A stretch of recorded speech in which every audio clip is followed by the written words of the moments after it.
सहनाववतु सहनौ भुनक्तु सह वीर्यं करवावहै तेजस्विनावधीतमस्तु मा विद्विषावहै। ओम शांति शांति शांति। वेदो अखिलो धर्म मूलम। वेद सब सत्य विद्याओं का पुस्तक। वेद का पढ़ना पढ़ाना सुनना सुनाना हम सभी श्रेष्ठ जनों का परम कर्तव्य है। हम उसको आचरण में उतारें। हम अपने मन से वाणी से व्यवहार से वो वेदोपदेश की प्रतिष्ठा करें। वेदोपदेश अपने जीवन का महत्वपूर्ण अंग बनाएं।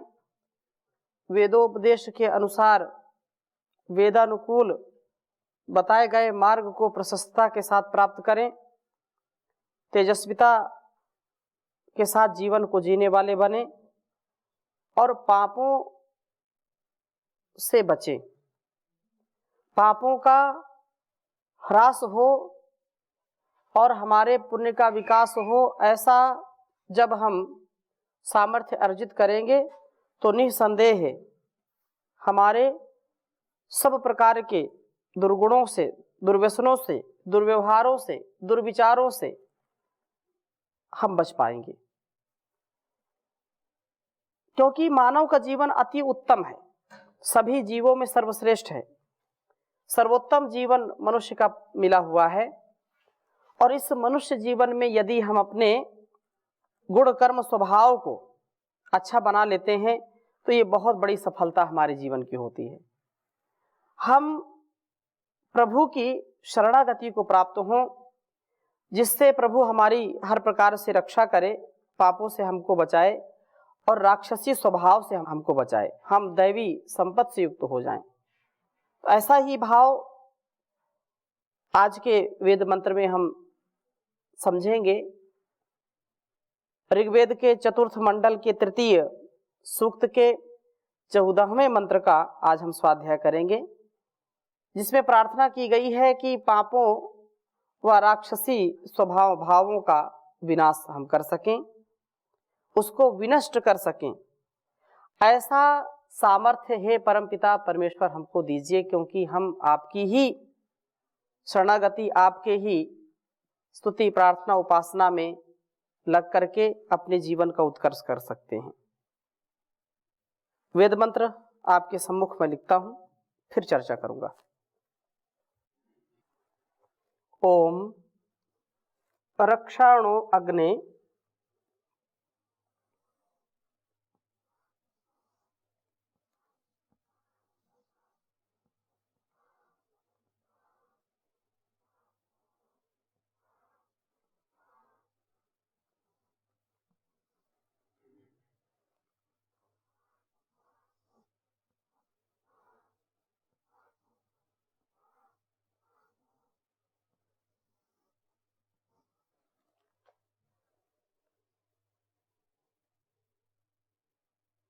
तव रक्षणे भी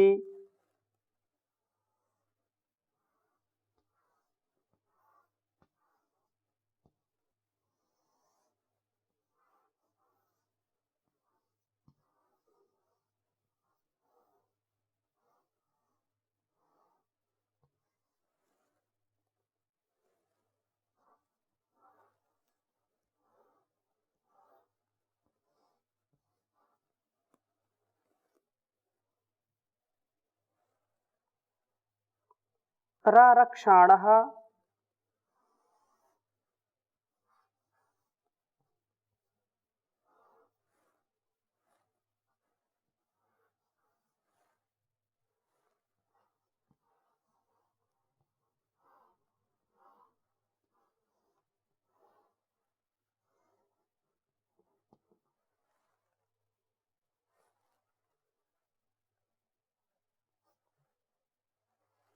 रक्षाणः सुमुखा प्रीणानः।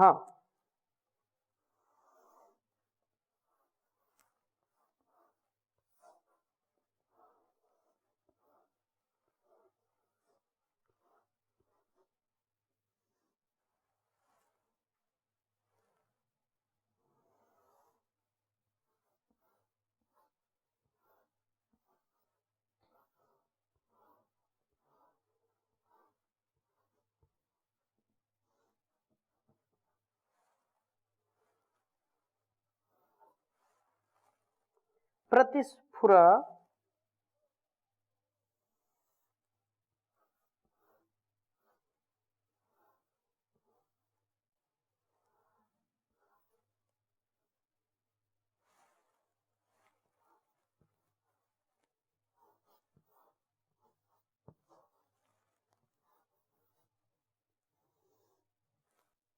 विरुज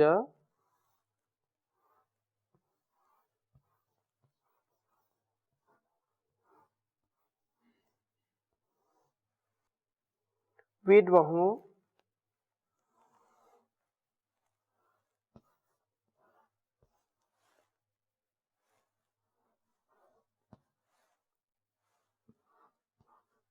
विडम्बहो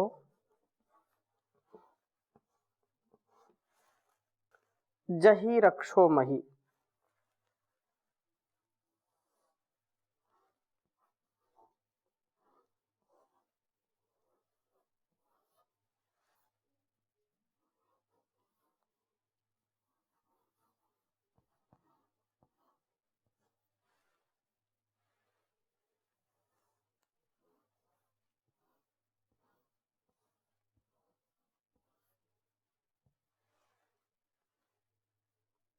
चिद्वावृधानम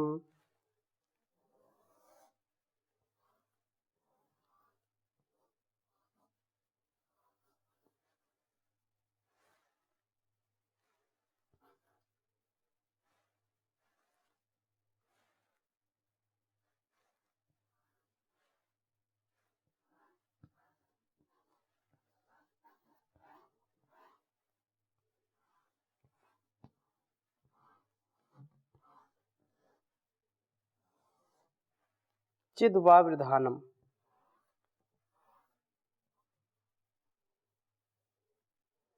चौथे मंडल के तृतीय सूक्त का 14वां मंत्र है यह।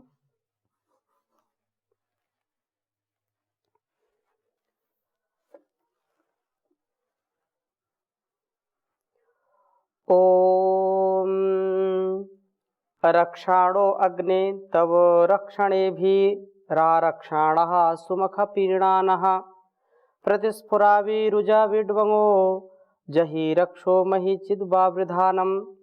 ओम रक्षाणो अग्ने तव रक्षणेभिरारक्षाणः सुमखा प्रीणानः प्रतिस्फुराविरुजं विड्महो जहि रक्षो महि चिद्वावृधानम्। प्रार्थना की है कि हे अग्नि, हे परमात्मन, हे प्रभो, आप तव रक्षणे भी अपने रक्षणों से नह रक्ष, हमारा रक्षण करिए। अर्थात हे परमपिता परमेश्वर, आप तो सबके रक्षक हैं। संसार में आपसे बढ़कर के कोई रक्षक नहीं है। आप सबके रक्षा करने वाले हैं, सुरक्षा करने वाले हैं। तो हे परमपिता परमेश्वर, हे दयालु, हे कृपालु, हे न्यायकारीन ईश्वर, आप हमारी रक्षा करिए। हमारा हर प्रकार से हित हो, कल्याण हो, कभी भी अहित ना हो, अकल्याण ना हो, ऐसे सामर्थ्य से हमको युक्त करिए प्रभो। हे सुमखा, हे उत्तम यज्ञों वाले प्रभो, आप रारक्षाणः, हमारा खूब ही रक्षण करते हुए, प्रीणानः, हमारे उत्तम कर्मों से प्रेरित होते हुए प्रतिस्फुर दीप्त होइए। आप तो इस सारे संसार को रच करके, सारी सृष्टि को, ब्रह्मांड को रच करके एक महायज्ञ का अनुष्ठान जो आप चला रहे हैं और नित्य प्रति कल्याण की गंगा बहा रहे हैं, तो हमारे जीवन में भी हम उत्तम कर्मों को करने वाले, आपको उत्तम कर्मों से प्रसन्न करें, उत्तम कर्मों से आप तृप्त होएं। हमारे जो शुभ कर्म हैं, जो अच्छे कर्म हैं, वो आपकी प्रसन्नता के लिए हो प्रभो। आप उन कर्मों से प्रसन्न होइए, प्रकाशित होइए, हमारा उससे ज्ञान अर्जन हो, हम ज्ञान पूर्वक विवेक पूर्वक इस जीवन और जगत की भलाई के लिए कल्याणरत रहें प्रभु। ऐसा आप हमारे ऊपर अपनी कृपा दृष्टि रखिए प्रभु। वीडू अहा प्रबल पापों को विरुजा हमारे से दूर कर दीजिए। जो पाप से युक्त कर्म हैं हमारे, जो अकल्याणकारी हैं, जो अभद्र हैं, विश्वानि देव सवितर दुरितानि परास्व यद भद्रम तन्न आसुव, कि हे सकल जगत के उत्पत्ति करता परमात्मा, आप हमारे संपूर्ण दुर्गुण दुर्व्यसन दुर्व्यवहारों को दूर कर दीजिए, और जो कल्याणकारी हैं ऐसे गुणकर्म स्वभाव जो मेरे आत्मोन्नति से राष्ट्रोन्नति के लिए हों, उन सबको पदार्थों को प्राप्त कराइए। तो जो प्रबल पाप हैं उनको विरुजा हमसे दूर कर दीजिए, उन्हें भंग कर दीजिए, उनको भग्न कर दीजिए, उनको दूर कर दीजिए, उनका शमन कर दीजिए, हमसे उनको दूर भगा दीजिए। हम पापों में कभी फंसे नहीं प्रभु, क्योंकि पाप में यदि हम फंस जाते हैं तो जीवन हमारा उन्नत नहीं बन पाता है। इसलिए हे ईश्वर, हम आपकी शरण में आए हैं और हमारा अतिशय कल्याण करिए। जो सर्वोत्तम मार्ग है उसका दर्शन कराइए और उसमें चलने का सामर्थ्य दीजिए। शरण में आए हैं हम तुम्हारी, कृपा करो हे दयालु भगवन। शरण में आए हैं हम तुम्हारी, दया करो हे दयालु भगवन। संभालो बिगड़ी दशा हमारी, दया करो हे दयालु भगवन।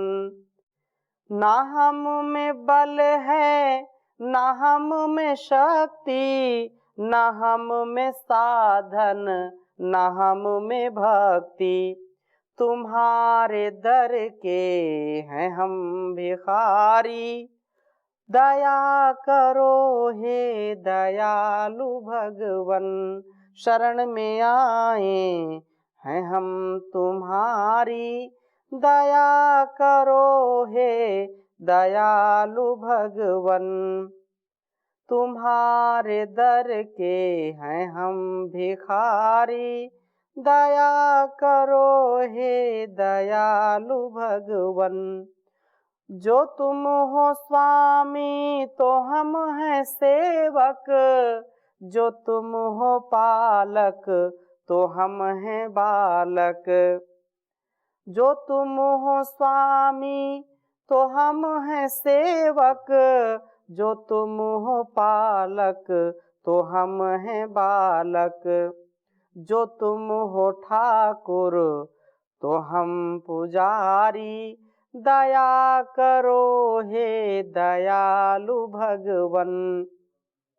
संभालो बिगड़ी दशा हमारी, दया करो हे दयालु भगवन। सुना है हमने कि हम हैं तुम्हारे, सुना है हमने कि हम तुम्हारे। तुम ही हो सच्चे प्रभु हमारे, तो सुध हमारी क्यों है विसारी, तो सुध हमारी है क्यों विसारी। दया करो हे दयालु भगवन। संभालो बिगड़ी दशा हमारी, दया करो हे दयालु भगवन।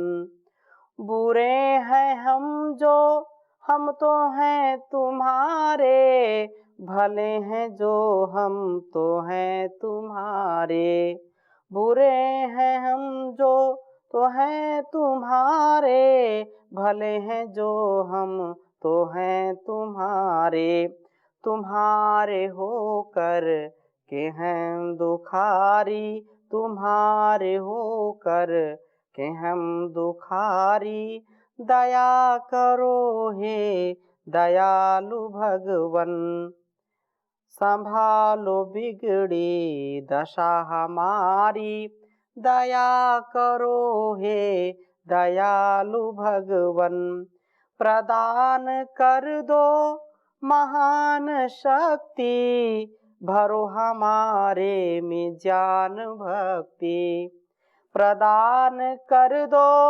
महान शक्ति, भरो हमारे में ज्ञान भक्ति, तभी कहा वो गीतापहारी, दया करो हे दयालु भगवन, संभालो बिगड़ी दशा हमारी, दया करो हे दयालु भगवन, शरण में आए हैं हम तुम्हारी, दया करो हे दयालु भगवन, दया करो हे दयालु भगवन।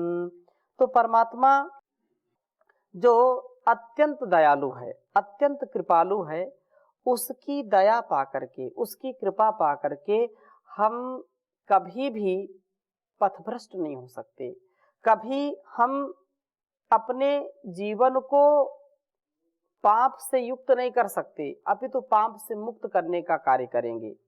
तो यहाँ पर यही प्रार्थना की है कि हे प्रभु विरुजा, हमारे से ये जो प्रबल पाप हैं इनको हमसे दूर कर दीजिए और उन्हें भग्न कर दीजिए, हमसे दूर भगा दीजिए। मही व वृधानम, बहुत अधिक बढ़ते हुए प्रबल होते हुए चित भी रक्षः, राक्षसी भाव को जही नष्ट कर दीजिए, क्योंकि यह राक्षसी स्वभाव यदि हम सावधान नहीं रहेंगे तो निसंदेह हमारा पतन होने से कोई बचा नहीं सकता है। हम इन शत्रुओं से बचें, इन राक्षसी स्वभावों से बचें और उसके लिए निरंतरता के साथ उस प्रभु की भक्ति करें। प्रभु से रक्षित होकर के हम सुरक्षित रहेंगे। हम प्रबल पापों व राक्षसी भावों से, स्वभावों से बचें, उन भावों को नष्ट करें जो स्वयं के लिए भी और संसार के लिए भी कल्याणकारी नहीं है। क्योंकि यदि हम ऐसा नहीं कर पाते हैं तो अपनी तो हानि होती ही होती है, अपनी तो क्षति होती ही होती है, उसके साथ साथ परिवार, समाज, संसार की भी बड़ी हम हानि कर बैठते हैं। एक व्यक्ति का व्यक्तित्व इतना विराट होता है कि एक व्यक्ति नहीं, वो संपूर्ण राष्ट्र की अभिव्यक्ति होती है। संपूर्ण राष्ट्र में एक व्यक्ति के द्वारा किया हुआ कुकृत्य, कुकर्म, उसके द्वारा किया हुआ पाप, उसके द्वारा किया हुआ भ्रष्टाचार राष्ट्र को भी कलंकित करता है, समाज को भी कलंकित करता है। इसलिए हम इन कलंकों से बचें। हम यदि भूषित नहीं हो सकते तो दूषित भी ना हो। यदि हम अलंकृत नहीं किए जा सकते हैं तो हम दूसरों से कलंकित भी ना हो, ऐसा हमारा स्वभाव होना चाहिए। हम अपने जीवन और जगत की भलाई के लिए कम से कम इतना तो हम करते ही जाएं जिससे अपने लिए और दूसरों के लिए हम प्रेरणा स्रोत बने। हम दूसरों से सम्मान पाना चाहते हैं, लेकिन अपने आप को भी सम्मान हमको देना पड़ेगा। आत्म गौरव से जीने के लिए, आत्म प्रेरणा से जीने के लिए हमको प्रभु की भक्ति के साथ उसकी जो शक्ति मिलती है, उसी से हम मुक्ति को प्राप्त होते हैं। अपने दोषों से मुक्ति, अपने दुर्गुणों से, दुर्व्यसनों से मुक्ति, स्थूल दोषों से मुक्ति, वासनाओं से मुक्ति, अज्ञान से मुक्ति, अविद्या से, अंधकार से, अन्याय से मुक्ति हम चाहते हैं। और सच्ची निष्ठा के साथ जो इस कार्य को करता है वही आगे बढ़ता है। प्रशस्त जीवन वाले हम बने। इसलिए आगे के वेद मंत्र में भी बहुत सुंदर बात कही है कि हम प्रभु के स्तवन से दिव्य गुणों को हम प्राप्त करें। प्रभु स्तवन करते हुए हम उत्तम दिव्य गुणों वाले, प्रशस्त मन वाले बने, शक्ति व ज्ञान का संपादन करने वाले बने। इसके बिना जीवन हमारा कभी भी श्रेष्ठ नहीं हो सकता है। इसलिए प्रभु की, उस परमात्मा की प्रेरणा से हम जिए और उसको हम बार बार धन्यवाद करें कि उसने हमको इतना सुंदर जीवन दिया है, इतना सुंदर संसार दिया है। हम कभी फिर निराश नहीं हो पाएंगे, हम हताश नहीं हो पाएंगे और देवत्व के गुणों से युक्त हो जाएंगे। क्योंकि यदि हम इस प्रकार से देवत्व के गुणों से युक्त होंगे तो फिर इस संसार रूपी सागर में, असार संसार में, इस भवसागर में आनंदित होकर के जी पाएंगे। हम उसका हर पल हर क्षण अनुभव कर पाएंगे। और ऐसा जो ज्ञानपूर्वक अपेक्षा और उपेक्षा से रहित जीवन जीता है, विवेक वैराग्य से युक्त जीवन जीता है, तो वह आनंदित रहता है। इसलिए वो निराश नहीं होता, हताश नहीं होता, दूसरों को भी निराशा हताशा में नहीं लाता है। इसलिए रक्षाणो अग्ने तव रक्षणे भी रक्षाणः। तो यह जो यज्ञ सारा संसार है और प्रभु का बहुत बड़ा अनुष्ठान चल रहा है, तो हम भी ऐसे अनुष्ठान से युक्त हों, इससे हम अपने जीवन को और जगत को सुंदर बनाएं। अनेक प्रकार से लोग कष्ट पाते हैं, लेकिन उन कष्टों के पीछे जो प्रारब्ध उनका है, जो उनका प्रभु के आदेश, निर्देश, उपदेश को जो न मानना, वेदानुकूल आचरण न करना और वेदों के प्रतिकूल आचरण करना, आत्म प्रतिकूल आचरण करना, जिससे कष्ट मिलता है। हम एक ही घर में एक व्यक्ति को सुखी देखते हैं, को दुखी देखते हैं। एक ही आंगन में पले बढ़े भाइयों के संस्कारों में अलग अलग स्वभाव देखते हैं। परिवार हो, समाज हो, संसार हो, सब अलग अलग दृष्टि से, कोई सुखी है, कोई दुखी है। क्यों? कारण तो कोई होगा। कारण है तो बहुत सुंदर कवि ने लिखा, एक झोली में फूल पड़े हैं, एक झोली में कांटे रे, कोई कारण होगा, अरे कोई कारण होगा, हाँ रे कोई कारण होगा। तेरे बस में कुछ नहीं है, ये तो बांटने वाला बांटे रे, कोई कारण होगा, अरे कोई कारण होगा। पहले बनती हैं तकदीरें, फिर बनते हैं शरीर, यह है साईं की कारीगरी, तू क्यों होता गंभीर, अरे कोई कारण होगा, हाँ जी कोई कारण होगा। नाग भी डस ले तो किसी को मिल जाए जीवन दान, चींटी से भी मिट सकता है किसी का नामो निशान, अरे कोई कारण होगा, हाँ रे कोई कारण होगा। धन से बिस्तर मिल जाए पर नींद को तरसे नैन, कांटों पर भी सोकर आए किसी के मन को चैन, अरे कोई कारण होगा, अरे कोई कारण होगा। सागर से भी बुझ ना पाए कभी किसी की प्यास, एक बूंद से भी हो जाए कभी किसी की आस, अरे कोई कारण होगा, अरे कोई कारण होगा। मंदिर मस्जिद में भी जाकर कभी ना आए जान, कभी मिले मिट्टी से मोती पत्थर से भगवान। अरे कोई कारण होगा, हाँ रे कोई कारण होगा। एक झोली में फूल पड़े हैं, एक झोली में कांटे रे, कोई कारण होगा, अरे कोई कारण होगा। तेरे बस में कुछ भी नहीं, या तो बांटने वाला बांटे रे, कोई कारण होगा, हाँ रे कोई कारण होगा। तो हम अपने जीवन को श्रेष्ठ बनाएं, परम पिता परमेश्वर की आज्ञा का पालन करें, वेदानुकूल आचरण करें, तो निसंदेह हम इस जगत में निर्लेप भाव से, निष्काम भाव से, निर्द्वंद्व निरहंकार होकर के जीवन को जी सकते हैं। ऐसा हम सबका जीवन जो निर्मल हो और सबल हो, सफल हो, ऐसी कामना के साथ आज की कक्षा को यहीं पर विराम देते हैं। शेष चर्चा अगली कक्षा में करेंगे। ओम शांति शांति शांति।